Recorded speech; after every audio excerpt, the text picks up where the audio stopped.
জাপানকে বলা হয় ভূমিকম্পের দেশ। বিশেষ করে বারবার যখন সুনামি পরিস্থিতি তৈরি হচ্ছে তখন স্বাভাবিকভাবেই প্রশ্ন ওঠে, জাপানে কেন বারবার তৈরি হয় এই পরিস্থিতি? বিশেষজ্ঞরা বলছেন এর নেপথ্যের কারণ কি আছে। জাপানের ভৌগোলিক অবস্থানই ভূমিকম্পের প্রধান কারণ। ভৌগোলিক দিক থেকে প্রশান্ত মহাসাগরের রিং অফ ফায়ারে রয়েছে জাপান। ওই অঞ্চলে প্রায় 452টি আগ্নেয়গিরি রয়েছে। যখন তখন জেগে ওঠে সেই সব সক্রিয় আগ্নেয়গিরি। ভূপৃষ্ঠের অন্দরে সবসময় প্রবল শক্তি তৈরি হতে থাকে। টেকটনিক প্লেটগুলো ধাক্কা মারে একে অপরকে।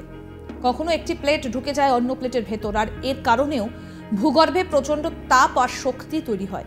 এই কারণেও প্রশান্ত মহাসাগরের রিং অফ ফায়ার জোনে যেসব দেশ রয়েছে, যেমন জাপান, পলিনেশিয়ার টোঙ্গো, দক্ষিণ আমেরিকার ইকুয়েডর, সবকটাই ভূমিকম্প প্রবণ। এবার আপনাদের একটু গ্রাফিক্যালি দেখাই যে কিভাবে জন্ম হয় সুনামির। পৃথিবীর অন্দরে রয়েছে টেকটনিক প্লেট। টেকটনিক প্লেটগুলোর মধ্যে অনবরত সংঘর্ষ হয়ে চলেছে, তাতে বিপুল চাপ তৈরি হচ্ছে। ধাক্কাধাক্কি হলেই একটা প্লেট আর একটা প্লেটের নিচে নেমে যাচ্ছে, যাকে বলে গ্র্যাভিটি ফল্ট। এই গ্র্যাভিটি ফল্টের কারণেই ভূমিকম্পের সৃষ্টি হয়। সমুদ্রগর্ভের জল প্রচণ্ড গতিবেগে উঠে আসে ওপরের দিকে। একেই বলে সুনামি।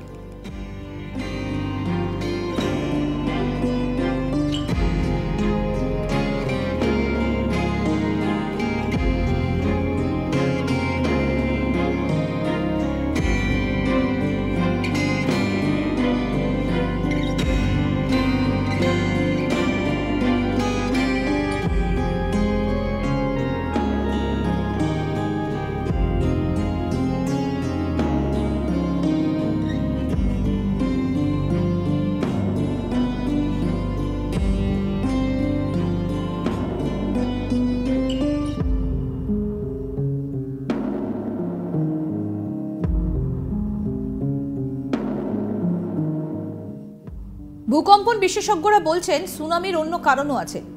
সবসময় ভূমিকম্প হলেই যে সুনামির জন্ম হবে তা নয়, তবে সুনামির জন্য ভূ অভ্যন্তরে কম্পন হতেই হবে। দেখা যায় পৃথিবীর অভিকর্ষজ বলের প্রভাবে যখন একটা ভারী প্লেট অন্য একটা হালকা প্লেটের নিচে ক্রমশ ঢুকে যেতে থাকে, তখন ওই এলাকায় একটা সাবডাকশন জোনের সৃষ্টি হয়। দুটো প্লেটের মধ্যে ঘর্ষণের ফলে প্রচুর পরিমাণে চাপ, তাপ আর বল তৈরি হয়। এই প্রচণ্ড শক্তি যখন বাইরে বেরিয়ে আসে তখনই তীব্র ভূমিকম্প হয় সমুদ্র গর্ভে। আর সমুদ্র গর্ভে ভূমিকম্প হলেই সুনামির জন্ম হয়। প্রসঙ্গত বলি, সোমবার 7.6 রিক্টার স্কেলের মারাত্মক ভূমিকম্পের পর জাপানে সুনামির সতর্কতা জারি হয়েছে। ইশিকাওয়া প্রিফেকচারে একটা বড় সুনামির সতর্কতা জারি করা হয়েছে। জাপানের একটা টিভি চ্যানেলের তরফে জানানো হয়েছে বেশ কয়েকটা ভূমিকম্প হয়। দেশের পশ্চিমাঞ্চলে 7.6 রিক্টার স্কেলে প্রাথমিকভাবে ভূমিকম্পটি আঘাত এনেছে। জাপানের আবহাওয়া সংস্থা নিগাতা এবং তোয়ামা প্রিফেকচারের উপকূলীয় অঞ্চলে সুনামির সতর্কতা জারি করে। এদিকে জাপান জুড়ে সতর্কতা জারি হয়। 5 মিটার পর্যন্ত উচ্চতায় জলোচ্ছ্বাস হয়ে যায়। যত তাড়াতাড়ি সম্ভব মানুষকে উঁচু জায়গায় বা কাছাকাছি উঁচু বিল্ডিংয়ের ছাদে চলে যাওয়ার কথা বলা হয়। আরও সতর্ক করা হয় 1.2 মিটার উচ্চতার একটা সুনামি ইশিকাওয়ার ওয়াজিমা শহরে পৌঁছেছে।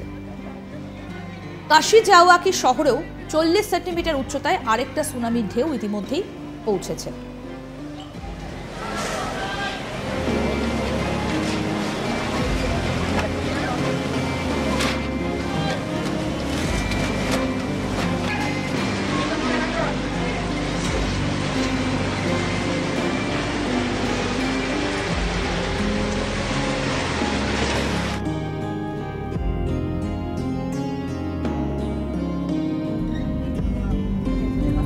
一発目到着中、津波一発目到達中、萩浦橋到達。